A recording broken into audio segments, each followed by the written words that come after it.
Welcome to the Startup Grind. But I often find teams that worry too much about being liked. And when I meet founders that worry too much about being liked, it worries me, because often the decisions that you have to make are about adjudicating from different constituencies that don't see eye to eye. And they're looking for a leader to weigh in and resolve issues.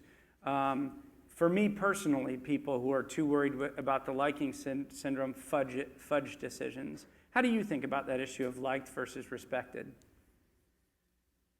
Well, so it's a little tricky in that I think that if you're end up doing a good job as CEO over a long period of time, you'll be liked and respected, even if you're not likable in the moment. But on the other hand, right, to be a leader, you have to do things. I mean, this is the hard thing about being a CEO and why it's an unnatural job is it goes against kind of anthropologically, we want to be liked. It's actually in our survival interest for people to like us so they don't kill us, and from caveman days. And as CEO, you do have to do a lot of things that make people not like you in the short term. In particular, not liking you in the short term is a big one. A few people not liking you so that the larger group can get what they need. And then there's sometimes people don't like you because there's just too big a knowledge gap between what you know and what they know. And for either confidentiality reasons or explanation reasons, like it's too hard to articulate, you can't kind of get it across. And that's where the job takes courage to make an unpopular decision. You're right. And the problem with those unpopular decisions is when you make them, you think you're right, but you don't know you're right. You just think you're right because you're like a CEO and you're learning how to do the job, and it's a prediction on the future. And you say, well, I think I'm right, and I think I want to sell all my revenue and all my customers, even though I'm a public company. This is what I did, and switch to a new business model. You think you're right, but I didn't know I was right.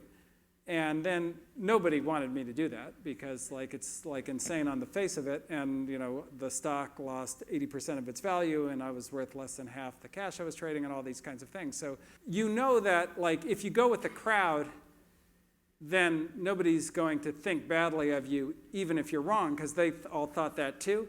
But if you don't go with the crowd and you're wrong, you are the biggest idiot there ever was because you were wrong on something everybody knew was wrong to do. And so that's where real courage and real leadership comes into play. And I actually know a friend of mine takes it too far. He's very extreme in his thinking, doesn't like MBAs running companies because he feels like if you go to MBA school, you care too much about what other people think. And you want to be liked, and so therefore it is not like I'm like, not all MBAs are like that. That's very stereotyping. So here's Mark asking me the question. He's got an MBA. So I think that's wrong, but it is true. The number one, the big thing that separates a leader from a politician is the ability to do things that are very unpopular. And you have to do them even on a small scale as CEO. So for example, you might have to fire an executive. And that's going to be very unpopular with that person, but will make the team much more happy. A little thing. A lot of startups start out, everybody reports to the CEO, the technical CEO, and all the engineers report to them. And I was talking to a founder the other day, and he's like, okay, I have to hire I have to promote somebody to run engineering, but I'm only going to put half of the team under him and half of the team under me. And I'm like, well, why do that? And he's like, well, because because this person is doing this also, and this person's doing that. I said, these are all ridiculous. The reason they're reporting to you is because you think they're going to be mad when you put them under the other guy. And he was like, well, yeah. And I was like, you got to make them mad for a day so that they'll be happy for a long time, because engineers can't report to CEOs. That's the way companies work.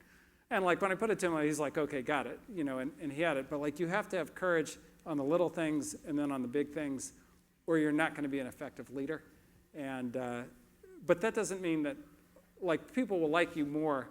People Steve Jobs was pretty dickish at times, as you read the book.